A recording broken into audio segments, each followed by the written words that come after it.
कि आपका liver 50 to 60% इस समय डैमेज हो चुका है। पीएलके के डॉक्टर्स ने क्या बेवकूफ़ी करी कि ड्यूरिंग द ऑपरेशन इन्होंने मुझे लोकल एनेस्थीसिया दिया।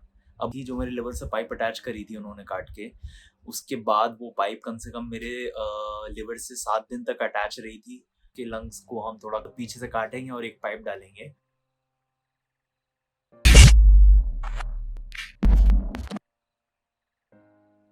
2023, without any doubt, I can say that this was the worst year of my life. So ये वाली वीडियो कोई मोटो व्लॉग नहीं है और ना ये किसी और तरीके का व्लॉग है, बट इस वीडियो में मैं अपना एक एक्सपीरियंस आपके साथ शेयर करना चाहता हूँ और एक अवेयरनेस है जो कि शायद मैं स्प्रेड करना चाहता हूँ, जो मैंने सफ़र करा ताकि वो कोई और ना करे। तो स्टार्ट करते हैं। हाँ जी, तो ऐसा क्या हुआ था मेरे साथ जिसकी वजह से मैं 2023 को अपना वर्स्ट ईयर कंसिडर करता हूँ। तो जब 2023 स्टार्ट हुआ तो वो काफ़ी अच्छा टाइम था मेरे लिए, मतलब जनवरी का टाइम था उस टाइम और मैं बॉडी ट्रांसफॉर्मेशन कर रहा था उस टाइम। तो काफ़ी अच्छा इन्वेस्टमेंट कर रखा था मैंने अपनी बॉडी पे, प्रोटीन, सप्लीमेंट्स, डाइट पे अच्छा खासा मैंने इन्वेस्ट करा हुआ था, तो और मेरे को रिजल्ट्स भी दिख रहे थे। तो जैन टू मार्च, तो ये तो वो पीरियड था जब मेरे को कोई दिक्कत नहीं थी, सब कुछ अच्छा चल रहा था। पर उसके बाद धीरे-धीरे मार्च में आते-आते कहानी कुछ खराब हो। तो मार्च के मिड तक तो सब कुछ अच्छा चल रहा था। तो मार्च में ही मेरा बर्थडे भी आता है, तो अपने ही बर्थडे पे मैंने अपने आप को सेल्फ गिफ्ट करा था। एक न्यू मैंने बाइक परचेज़ करी थी 19 मार्च को, तो तब तक भी ठीक था सब कुछ। बट तो अपने बर्थडे के ऑलमोस्ट 4-5 दिन बाद ही मैं बीमार होना शुरू हो गया था नॉर्मली, ठीक है? और उस टाइम चीज़ ये थी कि उस टाइम वायरल चल रहा था हर जगह।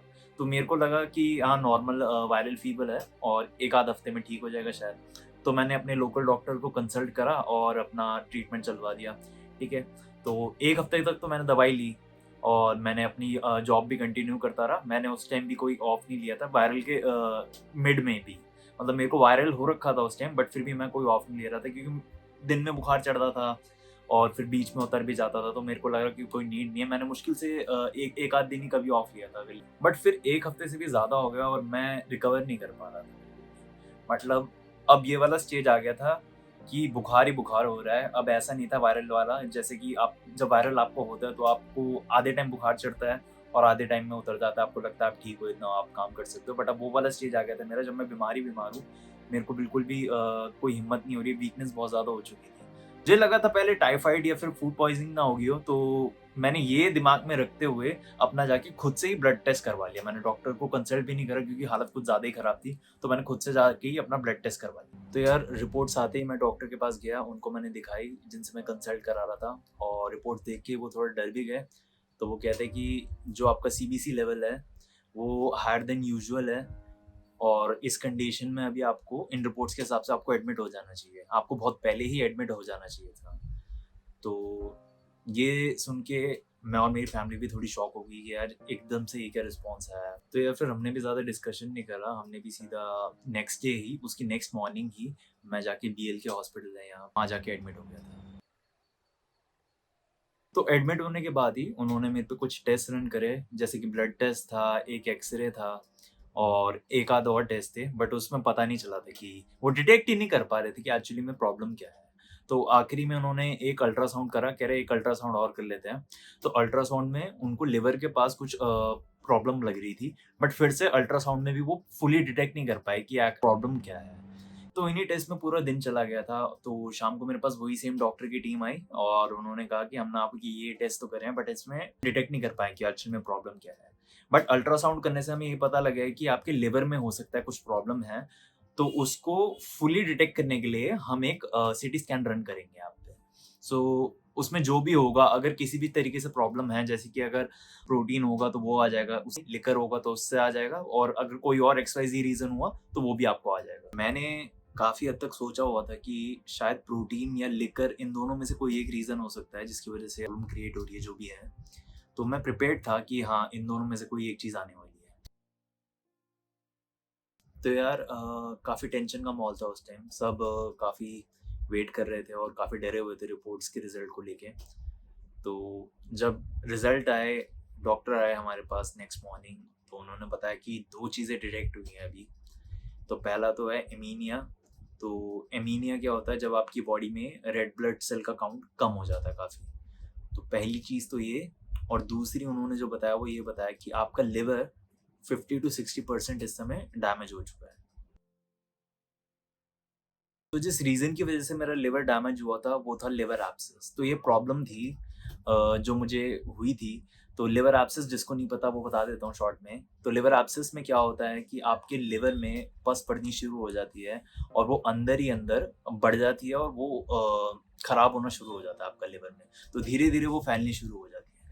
तो अकॉर्डिंग टू डॉक्टर्स वो पस इतनी फैल चुकी थी कि उसने मेरा आधा लिवर कवर कर लिया था। तो अगर आप एक अर्ली स्टेज में हो तो liver abscess is curable by medicines. ठीक है, तो डॉक्टर ने खुद ने बताया था कि अगर आप एक अर्ली स्टेज पे हो तो हम मेडिसिन से ही क्योर कर देते हैं उन पेशेंट्स का जो एक अर्ली स्टेज पे होते हैं। बट मेरे केस में ऐसा नहीं था क्योंकि मेरा लिवर काफ़ी हद तक डैमेज हो चुका था। तो उन्होंने कहा था कि हम आपको मेडिसिन से क्योर नहीं कर सकते और आपको हमें ऑपरेट करना पड़ेगा।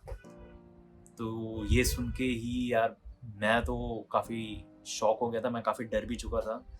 बट ठीक है यार, करवाना तो था ही।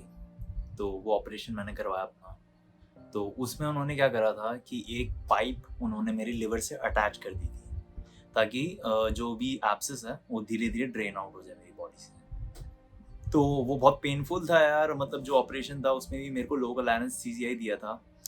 तो मेरे को तो हर चीज़ फ़ील हो रही थी उसमें, जिसकी वज़ह से मेरे को बहुत ज़्यादा पेन हो रहा था ड्यूरिंग द ऑपरेशन भी और पोस्ट ऑपरेशन भी मेरे को काफ़ी पेन रहा था। एंड जो मेरे से पाइप अटैच की थी, जो मेरे लिवर से पाइप अटैच करी थी उन्होंने काट के, उसके बाद वो पाइप कम से कम मेरे लिवर से 7 दिन तक अटैच रही थी।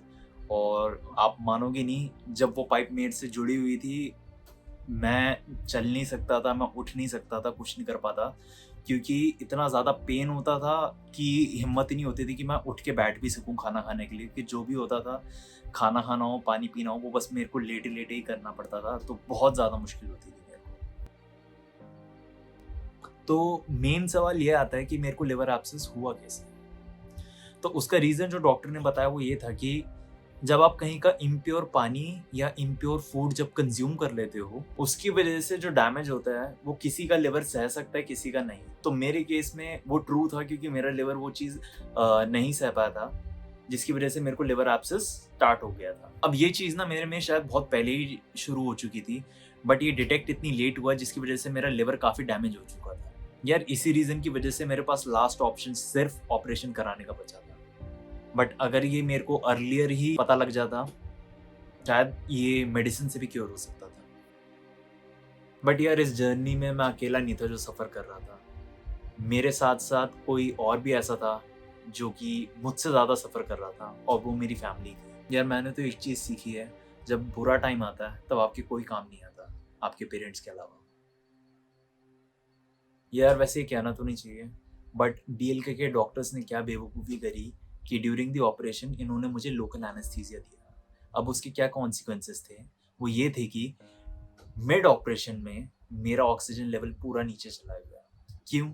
क्योंकि मेरे को हर चीज़ फ़ील हो रही थी उस समय, जैसे-जैसे मेरे पे कट लगा रहे थे, खोल रहे थे, पाइप डाल रहे थे, जो भी ये कर रहे थे, वो हर चीज़ मुझे फ़ील हो रही थी। तो सारे डॉक्टर एकदम से पैनिक कर गए कि यार ये क्या हो गया एकदम से। और मैं वहाँ पे बहुत ज़्यादा गहरी-गहरी साँसें लेने लग गया क्योंकि मेरी साँस फूलने लग गई थी यार, मेरे को ढंग से साँस नहीं आ रही थी। तो मैं काफ़ी हाँफ रहा था उस टाइम। तो ये सारे लोग भी डर गए एकदम से कि अच्छा चलो ठीक है। अब पैनिक में इन इन सब ने प्रोसीजर जो भी चल रहा था, जो ये बहुत लाइटली ले रहे थे, उसको स्पीड अप कर दिया। तो ऑपरेशन के दौरान मेरी हालत इतनी ज़्यादा ख़राब हो गई थी कि आया तो मैं व्हीलचेयर पे था ऑपरेशन करवाने। बट इतनी ज़्यादा बैड कंडीशन हो चुकी थी कि आखिरी में डॉक्टर्स ने यही डिसीजन लिया कि जिस पे मुझे ऑपरेट करा है, यानी जिस बेड पे मुझे ऑपरेट करा है, अब इसी से इसे वापस भेजेंगे। तो यानी वहाँ तक जहाँ तक मेरा रूम अलाउ। बट सबसे पेनफुल मोमेंट जो था वो ये था कि जब मैं अपने फ्लोर पे पहुंचा तो मैं एक ऑपरेशन बेड पे था और इन्हें मुझे ट्रांसफ़र करना था एक नॉर्मल बेड पे, जो कि पेशेंट को अलाउड होता है। पर क्योंकि मैं उठ नहीं सकता था, मैं चल नहीं सकता था, तो मैं खुद तो अपने आप को ट्रांसफ़र कर नहीं सकता था उस बेड पे। तो आखिरी में क्या हुआ कि सारे वार्ड बॉयज़ आए और आखिरी ऑप्शन ये था कि उन्होंने चादर के हर एक कोना पकड़ा। तो 2 पीछे से और 2 आगे से। उन सब ने चादर का एक-एक कोना पकड़ा और मेरे को लिफ्ट करके उन्होंने उस बेड पे ट्रांसफ़र करा जो नॉर्मल मेरा बेड था। अब इस लिफ्टिंग वाली प्रोसेस में मेरे को जो पेन हुआ ना, जो मेरी चीख निकली वहाँ पे, वो इतना ज़्यादा पेनफुल था, मैं एक्सप्रेस भी नहीं कर सकता इस मोमेंट पे। बट हाँ, अगर मैं उस चीज़ को रिकॉल भी कर रहा हूँ जैसे इस समय बताते हुए, तो मेरे को यार अभी भी ना स्पाइन चिलिंग बहुत ज़्यादा, मतलब ना बोल भी नहीं सकता मैं इस समय कैसा फील हुआ था मुझे उस समय। तो ये पाइप ना करते हुए 6 से 7 दिन तक मेरे लिवर से अटैच थी। अब इसी दौरान मेरे को कफ शुरू हो गई थी। एक अनयूजुअल कफ थी वो, क्योंकि मेरे को होती नहीं है नॉर्मली। एंड ये जो कफ थी इसमें मेरे को काफ़ी पेन हो रहा था इसमें मुझे। मैंने डॉक्टर से ये चीज़ शेयर करी, तो उन्होंने स्टार्टिंग के 1-2 दिन तो इसे नॉर्मली ट्रीट करा, बट फिर जब मैंने उससे ज़्यादा एम्फसाइज़ करा, तो उन्होंने एक एक्स-रे करा उस चीज़ का। तो उन्होंने मेरे लंग्स का एक्स-रे करा और उसके नेक्स्ट दिन रिपोर्ट आई। अब रिपोर्ट में क्या कहानी आई कि जो चीज़ मेरे लिवर में थी, यानी जो इन्फेक्शन मेरे लिवर में था, उसकी वजह से मेरे लंग्स में, यानी मेरे राइट लंग में वो सेम चीज़ हो रही है। अब ये काफ़ी अनयूजुअल था, क्योंकि होता नहीं है बेसिकली ये हर किसी को, बट मेरे केस में हर चीज़ हो रही थी। तो फिर इसका पूछा गया इलाज क्या है, तो इलाज यार उन्होंने फिर से सेम चीज़ बताई कि वही सेम प्रोसीजर है, आपके लंग्स को हम थोड़ा मतलब पीछे से काटेंगे और एक पाइप डालेंगे, और उस पाइप में हम कुछ दवाई डालेंगे, और फिर कुछ दिन तक वो पाइप रहेगी, तो जब तक वो ड्रेन आउट ना हो जाए। अब ये सुनते ही यार मेरी तो सारी हिम्मत टूट गई थी, क्योंकि मैं ऑलरेडी एक चीज़ से सफ़र कर रहा था। तो मैंने इनिशियली तो मना कर दिया कि नहीं यार, मैं मतलब फिर से उसी चीज़ से सफ़र नहीं कर सकता, या फिर से उसी चीज़ से गो थ्रू नहीं कर सकता मैं। तो इनिशियली मैंने डिक्लाइन करी थी ये चीज़, और मेरे पेरेंट्स भी एग्रीड थे कि हाँ, नहीं यार, फिर से इतना हम अपने बच्चे को तड़पता हुआ नहीं देख सकते। मैंने यार कोस रहा था अपने आप को कि यार भगवान, मैंने ऐसी कौन-सी गलती कर दी कि सारी चीज़ें मुझे ही हो रही है और एक साथ हो रही है वो भी। तो ये चीज़ मेरे लंग्स में जो हुई थी वो कैसे हुई थी और क्या थी वो मैं आपको बता देता हूँ। तो बेसिकली क्या होता है कि जब आपके लिवर में ये इन्फेक्शन होता है, तो कभी-कभी पानी उछल के ना आपके लंग्स में चला जाता है। कभी आपकी मूवमेंट में हो सकता है, जैसे मैं उठ रहा हूँ, कभी बैठ रहा हूँ, कभी चलने की कोशिश कर रहा हूँ, तो जिसकी वजह से क्या हुआ कि मेरे लंग्स में छोटे-छोटे ना जाले बन गए थे। अब उन जालों में पानी के स्पॉट पड़ गए थे। तो डॉक्टर ने ये चीज़ कही थी कि देखो, आपके पास 2 ऑप्शन हैं। पहला, या तो अभी ऑपरेशन करा के आप इसे ठीक करा सकते हो। दूसरा, अगर आप ना भी कराओगे, हो सकता है ये शायद आप अपने आप ठीक हो जाए, दवाई से ये क्योर तो हो जाएगा, पानी तो हम सुखा देंगे इसका, ये जो भी आपके जाले-वाले बने होंगे। बट अगर आगे जाके ये कुछ ऐसा केस निकला कि ये खुद में ही एक अपनी बड़ी बीमारी पड़ गई, तो शायद उस टाइम आपको बड़ा ऑपरेशन कराना पड़ेगा। तो ये सोच के फिर से यार मैं भी डर गया था, घरवाले भी डर गए थे। तो फिर हम एग्री कर गए थे कि चलो ठीक है यार, जहाँ इतना सह लिया वहाँ थोड़ा बहुत और सह लेते हैं। तो फिर हम उस चीज़ के लिए एग्री हो गए थे कि चलो ठीक है, करवा लेते हैं इसको ऑपरेशन भी। तो इन शॉर्ट बताऊँ तो मैं कम से कम 15 से 20 दिन तक बीएलके में एडमिट था, और इन 15-20 दिन मैंने बहुत सफ़र करा है यार। मैं बता भी नहीं सकता, एक्सप्रेस भी नहीं कर सकता इतने ढंग से, जो मैंने फेस करा था उस टाइम। और इन 15-20 दिनों में मैंने कम से कम 15 किलो ही वेट लूज़ कर लिया था। मैं क्लिप्स अटैच कर दूँगा, एक बिफ़ोर की, एक आफ्टर की, जिससे आप पता लगा लोगे कि क्या डिफ़रेंस था।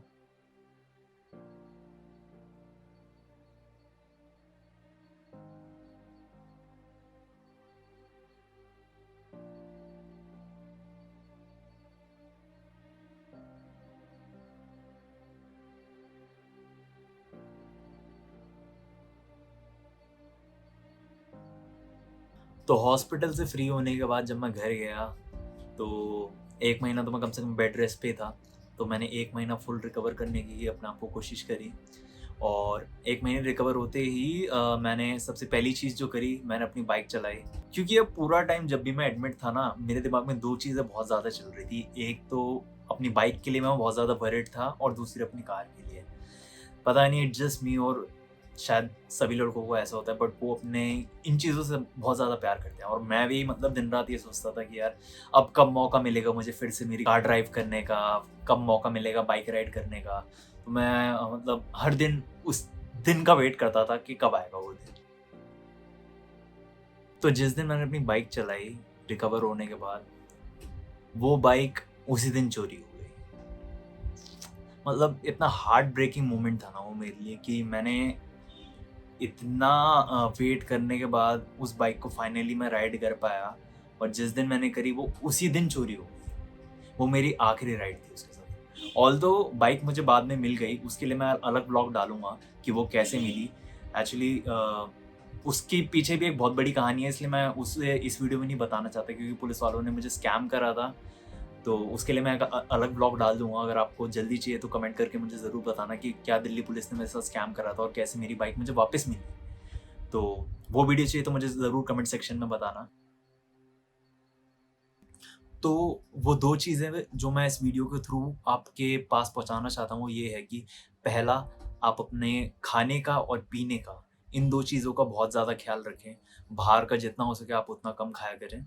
और पानी तो बिल्कुल, पानी के लिए बिल्कुल कॉम्प्रोमाइज़ मत करिए, क्योंकि मैं यूजुअली क्या करता था, मैं कहीं भी जा रहा हूँ, किसी भी कैफ़े में जा रहा हूँ, तो मैं यूजुअली टैप वाटर प्रेफ़र करता था। बट हमें नहीं पता होता यार कि कहाँ कौन-सा पानी यूज़ हो रहा है ना? जिम में भी जाता था मैं, तो वहाँ भी जो उनका रनिंग वाटर होता था मैं वही यूज़ करता था अपने पानी पीने के लिए और दूसरी चीज़ों के लिए।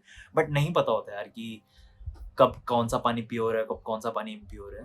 तो उसके लिए आप बिल्कुल कॉम्प्रोमाइज़ मत करना। और इवन आज तक की डेट है, जब से मेरा ऑपरेशन हुआ था तब से लेके आज तक है, मेरे घर में बिसलेरी की बोतल लगी हुई है। और अब मैं जहाँ भी जाता हूँ, भले ही वो जिम हो या काम हो, मैं अपना पानी खुद से घर से लेके जाता हूँ और पानी के लिए बिल्कुल कॉम्प्रोमाइज़ नहीं करता मैं।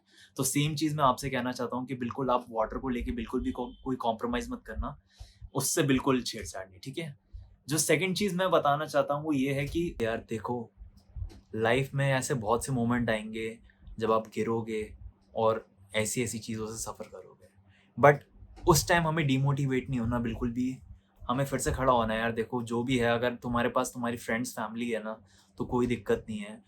अगर कोई तुम्हारे पास एक बंदा भी है ना पीछे सपोर्ट करने के लिए, तो वो काफ़ी है। मेरे केस में वो मेरी फैमिली थी, तुम्हारे केस में कोई और हो सकता है। बट हार नहीं माननी कभी भी किसी चीज़ से।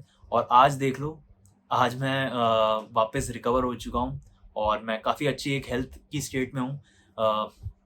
जिम विम भी मैंने फिर से चालू कर दिया और सब कुछ शुरू कर दिया है मैंने फिर से, एकदम रेगुलर लाइफ हो चुकी है मेरी। ठीक है, अब मैं प्रिपेयर हूँ चीज़ों को लेके। मेरे को ऐसा नहीं है कि मेरे को अभी भी पता है कि यार अभी साल खत्म होने में अभी भी टाइम है, तो मैं थोड़ा अवेयर हूँ कि शायद हो सकता है और भी कुछ हो आगे। बट ठीक है, मैं डरा नहीं हूँ इस चीज़ को लेके। ठीक है, जो भी होगा यार फेस कर लेंगे, जैसा भी होगा देखा जाएगा। तो गाइज़, इस वीडियो के लिए बस इतना ही था। आई होप सो आज की वीडियो आपको पसंद आई हो और आप मोटिवेट हुए हों और जो मैं अवेयरनेस पहुँचाना चाहता था आपके पास, वो भी पहुँच गई हो। तो प्लीज़ सेफ रहें, अच्छा खाएँ, अच्छा पिएँ और वीडियो अगर पसंद आई तो प्लीज़ लाइक और सब्सक्राइब करके ज़रूर जाना।